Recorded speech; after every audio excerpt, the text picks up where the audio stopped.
Guys, are we excited about today? Please tell me yes. Ooh, I don't know. Jade was excited. Or is everyone else excited? Yes. Good. So what I want you to do is I want you to turn to your neighbor and tell them, I'm excited. Do that. Do that now. I want to hear it. Why did you bring me into this? Because you're the most excited, Jade.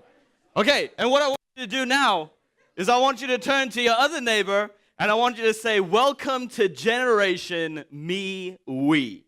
Do that. Oh, that's beautiful. I see it. All right, that's exciting. Guys, welcome to our new series, Generation Me, We. This is actually an exciting series. I was going to say generation. It is an exciting generation, but this is an exciting series, and I am so very excited about this series because this is something that I am incredibly passionate about. I am one of the few leaders for Spark, which is our young adults, and man, I am stoked to see where these guys are going. I'm stoked to see where Fuel's going, Radiate, which is our teens and younger people, and Gracegate and all that, and so I'm excited about this series because we are talking about the next generation. We're talking about going into the next generation, what we want to set up, what we want to leave behind so that the next generation is set up really well. And so I'm really excited because it relates to us, but also for the older generation peeps, I have not forgotten you. It's relevant to you guys because what I hope, yes, Jamie, what I hope is for all of us to take something amazing away from this entire series. So the series is going to go on for the next 6 weeks. And for the young people, I hope what happens is that you guys get inspired, that you guys feel motivated, that you guys get excited about the next generation, what we can do as a generation to set up our future. And for the older generation, what I hope that you guys be able to see is a current generation and a next generation that is incredibly zealous, that we are excited about God, that we are moving and we are chasing after God with all our hearts and with all our minds and with all of who we are. And that this older generation, we're going to see that and you're going to go, you know what, I love that. And I am excited for that. And I am going to come behind them. I am going to support them. I am going to do everything I can to help this current generation and the next generation set up the future. And so this is what we want to kind of accomplish with this series, is to explore all of that. So it's not just a series just for my generation or the next generation, but it's a series for all of us. It's for all generations. And I am excited, and it's beautiful to see so many different generations already sitting here. And so I'm incredibly excited and incredibly stoked and incredibly hopeful for what this series is going to do. So what I want to do today, we were talking about this and we were chatting about it, and all the speakers for the next 6 weeks are young people. So we all met up because sometimes young people, we can get a little bit disorganized and we kind of just run in different directions. So we decided we got together and we started brainstorming kind of things, topics of what we wanted to talk about over the next 6 weeks. And so we decided that, hey, the first topic that we wanted to talk about was purpose. Oh, yes, it's a little bit delayed, but okay. Purpose. All right? Now I was thinking about this, and I was, I'm going to chat about this today. But as I was thinking about this, I came to 2 realizations. The first realization is purpose, the word purpose, is not a small word. I mean, it's only got 7 letters in it, but it is not a small word. It is a massive, massive word. The word purpose is something, for some of us, we chase after our entire life. We look for it, we're searching for it, and maybe the older generation peeps, you guys are still searching for it. This word purpose is such a big part of who we are. It's a big part of, man, I want to have a sense of purpose. And then the second thing I realized, all right, is that purpose, or our purpose, is, and in the context of this series, in the context of Generation Me, We, I realized that actually culture influences massively what our purpose is. And so I was thinking about, what is actually the culture that we live in today? Our culture it's interesting, it's difficult, and sometimes it's not the most positive of cultures. And so I came up after reading many articles about my generation. I came up with a little thing of what kind of sums up what our culture is. And this is what it is, okay? To live and love ourselves and only ourselves. Would you say that's kind of accurate? Within our generation now, this is us. We live and love ourselves and only ourselves. We do everything for ourselves, and kind of everything else kind of comes along the way. Would you agree? I say, I really thought like the older generation was going to go, yes, Jordan, you are speaking the truth. Keep going, keep going. But really, the younger generation is going, yes, I agree. I am that. And it's cool. It's interesting. Yeah. But this is what it is. To live and love ourselves and only ourselves. I read a Forbes article and another article. I think it was from Odyssey magazine. But it describes, it generalizes my generation. We are the millennials, okay? And this is what it says. This is our generalization. We are narcissistic, entitled, and lazy, and self-interested. Right? Right? That is like this to a T. Thank you, Richie. He's got it. This is this to a T. Of course, we have our positives, I'm sure we'll figure it out one day. But this is kind of us. We're narcissistic. I know I am, to a certain degree. I had Snapchat for a while. Selfies were my thing. What's it called? I sometimes feel entitled, without a doubt. I'm lazy. If I could sleep, I would sleep all day, every day. And sometimes I am self-interested. But this is our culture. And what I believe is actually, this is not only our culture, but now this is actually becoming our purpose. That our purpose on this earth, our purpose in this life, okay, is to live and love ourselves and only ourselves. Now this, I admit, this heavily affects my generation. It affects the next generation a little bit as well. But I actually think it also affects the older generation. And I'll tell you why. When I go on Facebook nowadays, okay, I actually see quite a number of older generation people posting selfies and all that kind of stuff of their trips. My dad does it sometimes. He's over there. He knows. And that's just one of the things. So yes, this culture influences my generation, but it actually influences the older generation as well. Culture influences the purpose, right? And this has become our purpose. And this is not the best purpose. This is a very me focus. This is a very selfish. This is a very, hey, it is all about me and only me, and everything else can figure itself out, and I just got to look out for me. And I just got to be me, and I got to do that.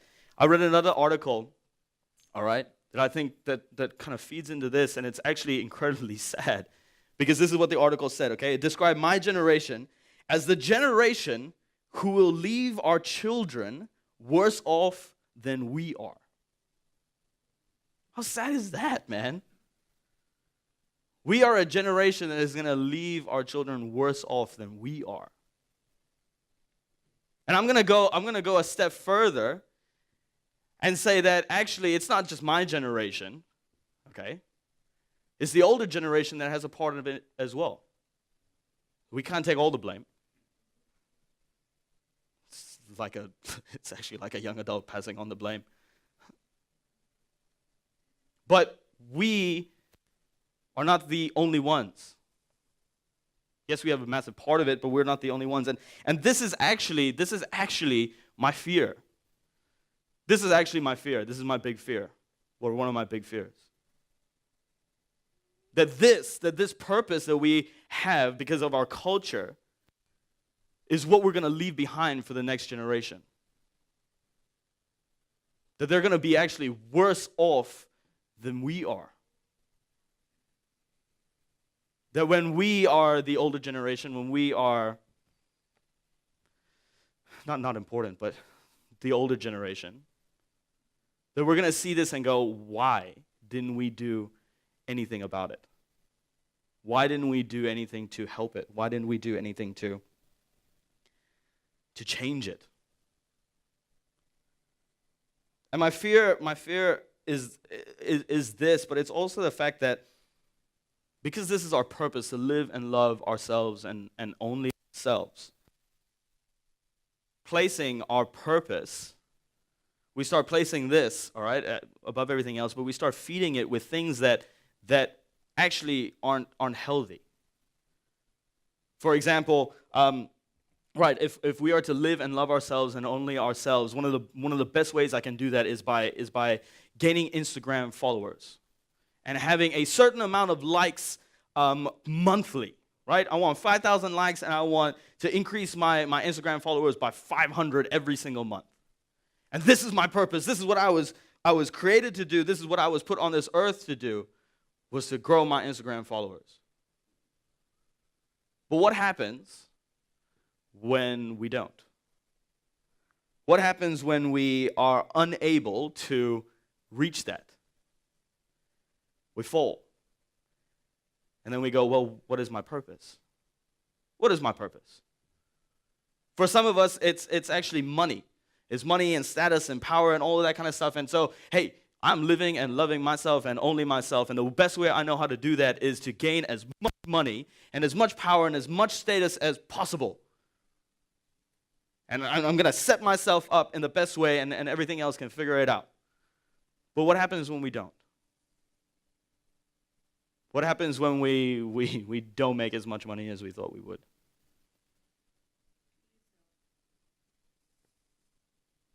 It happens. There you go. It's crazy. And this has become our purpose. And it's sad. It's actually fearful. I'm scared. I really am. So this is our problem. This is our problem. Okay? And so what I want to do now is I want to suggest something a little bit different. Well, it's not different, but a little bit strange. A little bit out of the box, a little bit countercultural to what this is. And for some of us, including myself, it's actually a little bit difficult to do. So this is what it is, okay? This is what it is. I've taken it from Matthew chapter 22, verses 37 and 40. And this is what it says, okay? Love the Lord God with all your heart and with all your soul and with all your mind. This is the first and greatest commandment. And the second is like it. Love your neighbor as yourself. All the law and prophets hang on these two commandments. This is Jesus speaking. This is Jesus saying, hey, man, these are the two greatest commandments. If you were to follow anything else, if your life was to gain any purpose at all, let it be this. And how countercultural is that? We just flick over to the next slide, bro. Our culture-driven purpose, our culture now, our purpose we get from this culture now is to live and love ourselves and only ourselves. And what I'm suggesting is that, hey, that is not our purpose. Our purpose is actually something given by God, and our purpose is to love God and love others. I didn't put it here, but then it's to love ourselves. How flipped is that? How different is that? In our culture now, it's, hey, it's only me, me. In our, oh, thanks, bro. You want to just, you can fiddle around. I don't know what you're doing.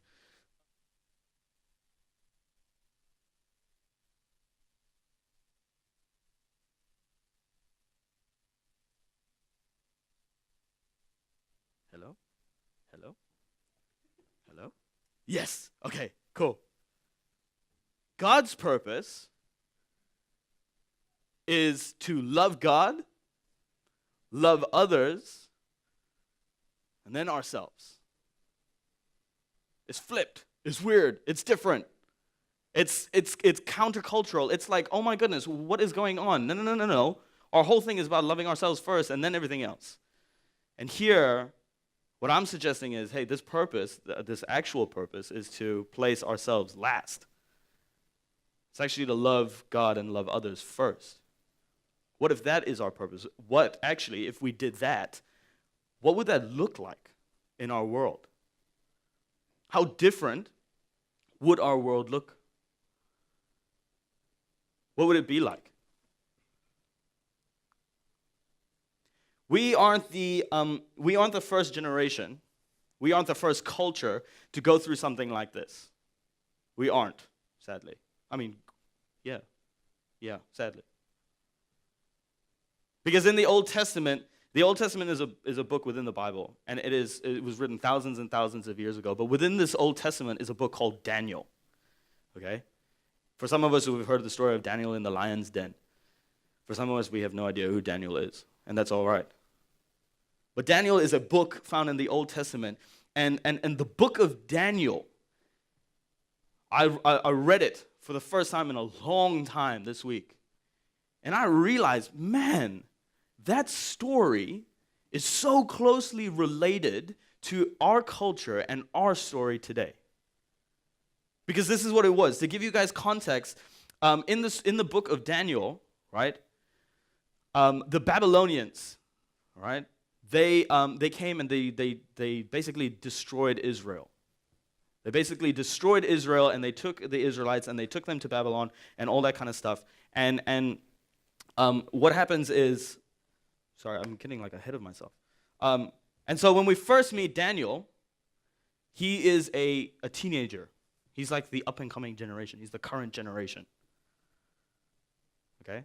And so this is what happens, okay? So they're taken and so on and so forth, and King Nebuchadnezzar, this is what he says. This is what he says. The king, King Nebuchadnezzar, king of the Babylonians, the guy that took all the Israelites away, the king told Ashpenaz, I think that's how you pronounce his name, head of the palace staff, to get some Israelites from the royal family and nobility, young men who are healthy and handsome, come on now, intelligent and well-educated, next slide, good prospects for leadership positions in the government. Not bad. So here we have King Nebuchadnezzar choosing from Israel, okay? And in the Bible, Israel is God's chosen nation. He is choosing people from Israel, followers of God, to come and be in his government. These are people that have leadership potential to be in his government. Perfect specimens. And indoctrinate them in the Babylonian language and the lore of magic and fortune telling. When I read that, to be honest, I was confused. I kind of like skimmed over it. And then I had a chat with Wes, and he was like, oh, dude, you need to realize this. You need to look at it and realize this, because here you have the king of Babylon taking Israelites, God's chosen nation, people that would have followed God, and he is trying to make them be a part of his culture. Make them indoctrinate them in the Babylonian language, and then with lore and magic and fortune telling, which was completely different to what Israel was, a nation that was following God or following them poorly. And when he told me this, I was like, oh my goodness. This is us. For some of us, we are followers of God, right? We follow God. And we have a culture that surrounds us that is trying to indoctrinate us and move us away from that. How crazy is that? That even back then it was happening. The story goes on, and so the story goes on, and it goes on to say that what's it called? Daniel was chosen. Daniel and three others were chosen from Israel, amongst others as well. And the king, what he did was he said, hey, you know what? Because I have chosen you guys, because you are going to be a part of my government and my people and my culture, you guys are going to eat from the royal menu. Okay? You guys are going to have the same food that I eat, the king. And so he offers them the delicacies of his culture. How often, I'm coming back to us now, how often are we offered delicacies of our culture? How often are we offered delicacies like fame, money, status, recognition? How often are we offered things like that? Things that would actually take us away, move us away from God. And how often do we actually take it? How often do we actually take it? But Daniel, I'm jumping back now. There's a lot of jumping. But Daniel and his companions, his friends, they do something completely different. They say, hey, thank you very much. This looks amazing. But we are going to say no. And in the Bible, what it says in the Bible is Daniel said that he did not want to be defiled. And he didn't want to, it says, defile God. Now, back in the day, man, to say no to the king's orders is like, ooh, you a brave soul. You a brave soul. And here we have Daniel and his companions, his friends, doing exactly that. They were saying no to the delicacies of the culture that was being offered. And for us, it's very similar. It's incredibly difficult because it looks so good. It looks so good. But often it means that we actually, we give up following God. We give up this God purpose of loving God and loving others and loving ourselves. We give that up to only to live and love ourselves and only ourselves. Where am I? And this is actually not the only time within the story of Daniel that Daniel and his companions are actually kind of like swayed with that.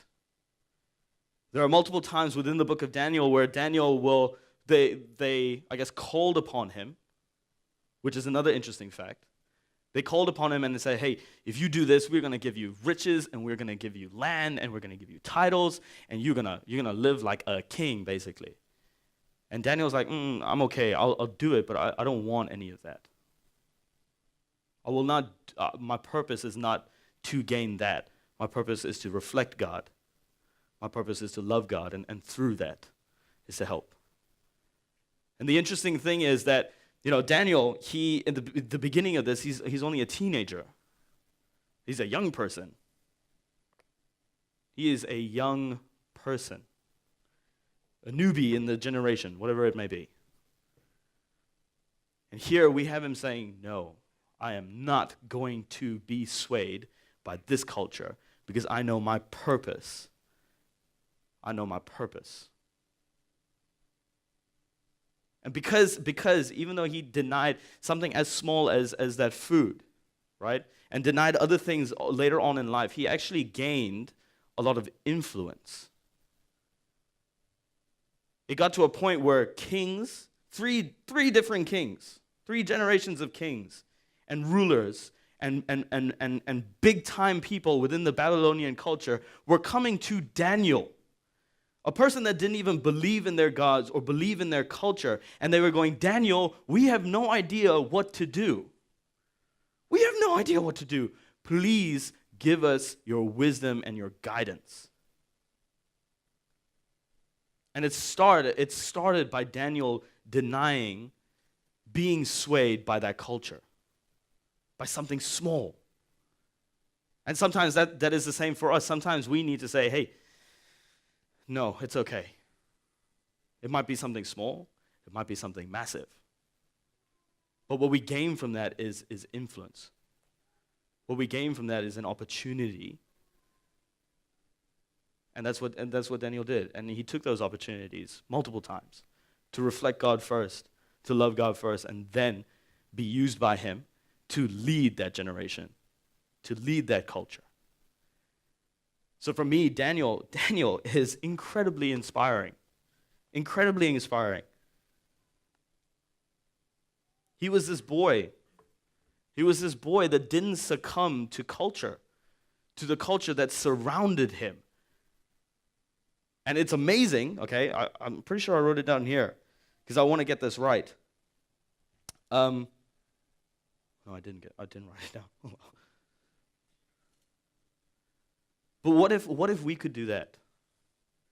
What if we didn't succumb, big word,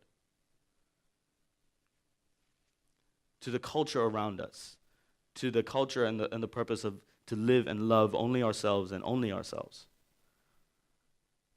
What if we didn't succumb to that? What if our purpose was something bigger? What if our purpose was countercultural?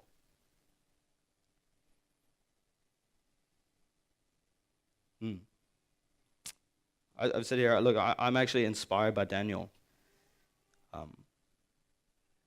But it's because of actually his I've written here, by his spirit and by his outlook. And the fact that for a majority of his life, because he was there, I think his ministry like spanned 70 years or something like that. So for a majority of his life, he was surrounded by a culture that was going against his purpose. His purpose was countercultural to the culture that he was surrounded by. And I am inspired by someone like Daniel, because Daniel, surrounded in all of this, said, no, I know my purpose. I know God's purpose, and I know what he's asked me to do, and it is to love God and to love others, and I am not going to be a part of this culture. I am going to be countercultural. I'm going to lead the next generation into something different. I am going to be different. And to me, that is amazing. And I hope to be a little like that, because for me, it's difficult. And I know for a lot of us, especially my generation, millennials, it is difficult because our culture is strong. And we are swayed so easily sometimes. I will not deny that. We are swayed so easily sometimes by our culture that we give up our God purpose. And our God purpose doesn't seem important during those times, but actually it's so incredibly important. It's so incredibly valuable. And it's so completely different to what our culture is, that we stand out. But then there comes a time when people will come to us, like the kings and the rulers did to Daniel, and say, I don't know. I don't know what I'm doing. Please help me. Please guide me. Please offer wisdom. Please support me. Please walk alongside me. That is what I take from Daniel. That is what I see from Daniel. And that, for me, is what I want to strive for in life. So this is my challenge. This is my challenge. And I've broken my challenge down into 3, because I actually believe that this is a challenge for all the generations, all of you guys, all of us, okay? And when I mean us, I literally mean us, because I am a part of this. So this is it. For the current generation, that's the millennials, this is my people. There are 3 things. And I'm going to try and work to these 3 things as well. And I want to encourage millennials, my generation people, to try and do this, because this is countercultural. This is different. This is a God purpose. This is different to living and loving only ourselves.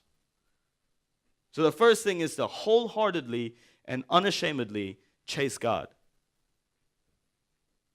For those of us who are Jesus followers, those of us who believe in God, we need to do this. We need to. It's almost like a non-negotiable. And that this is probably one of the hardest things to do.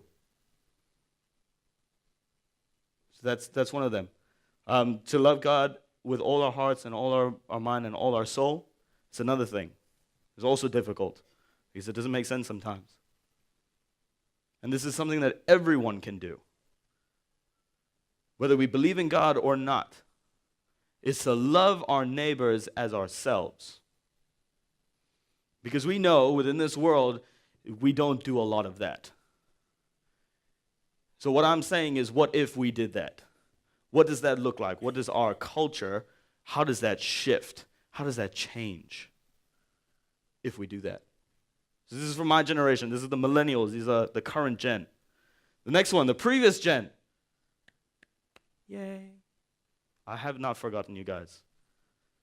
Because you guys are actually so important to this entire process.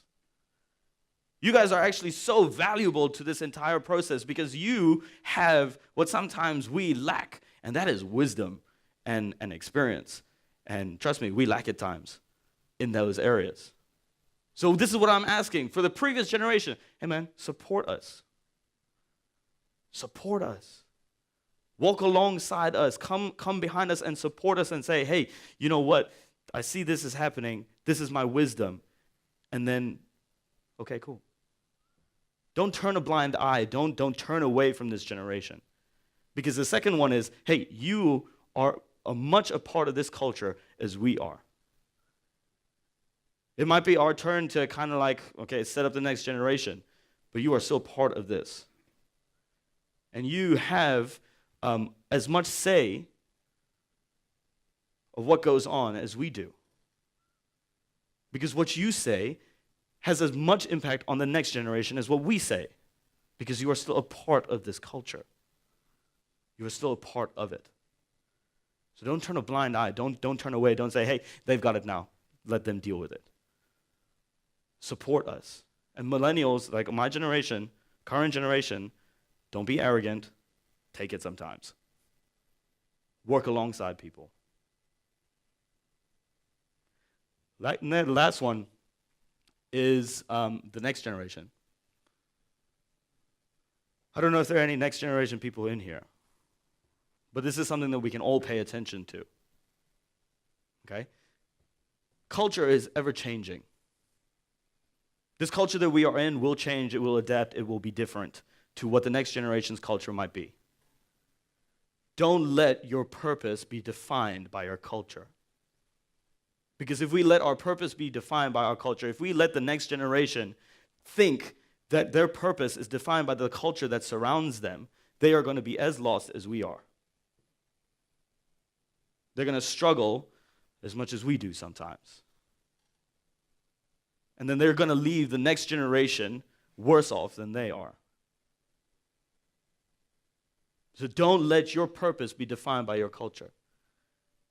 Chase after God's purpose. It's then will we be truly satisfied.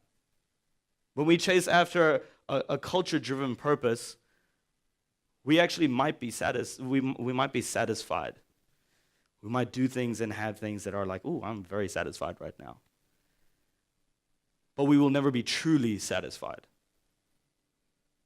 We will. There's a part in the Bible. I can't remember where specifically, but it's, hey, you know what? I drink, but I'm still thirsty. I'm clothed, but I'm still not warm. Something along the lines of that. We will have and we will be satisfied, but we will never truly be satisfied. But when we are chasing after God's purpose, to love God and to love others, that countercultural idea, that's when we are going to truly be satisfied. Because with everything that we do, with our jobs, with whatever it may be, if we are chasing after that God purpose, we are going to find satisfaction in everything that we do. Whether it be a mom, whether it work for an organization, whatever your purpose may be. we will find satisfaction in it when we are following, chasing after God's purpose. So those are my challenges. Those are my challenges. And I'm going to invite the band up because I'm almost done now.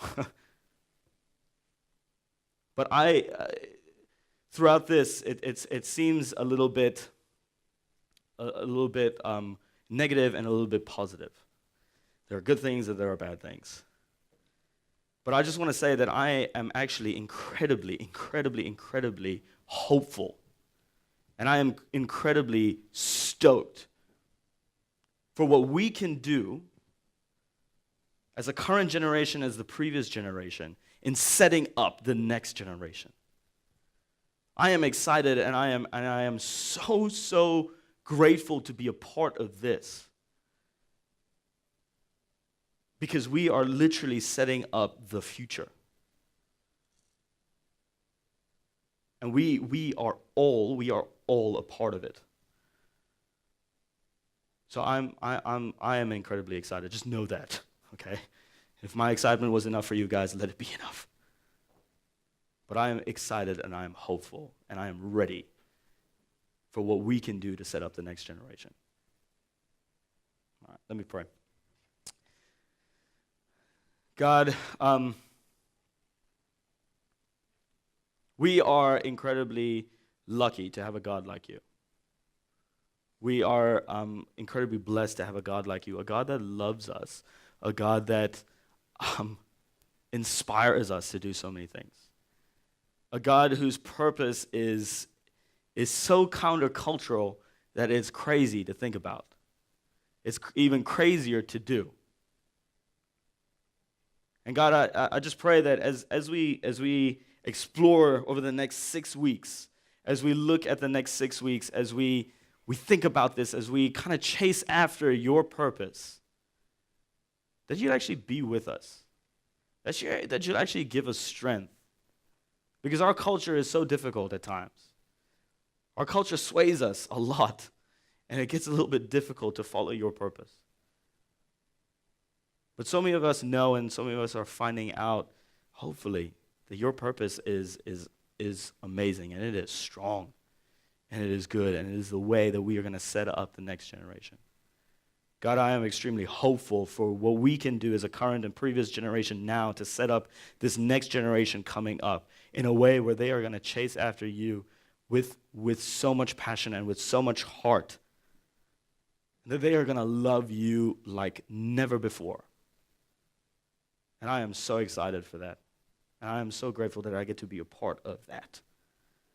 God, please be with us as we set up the next generation, as we prepare them for the future. Please be with us, give us the wisdom, and support us. In Jesus' name I pray. Amen.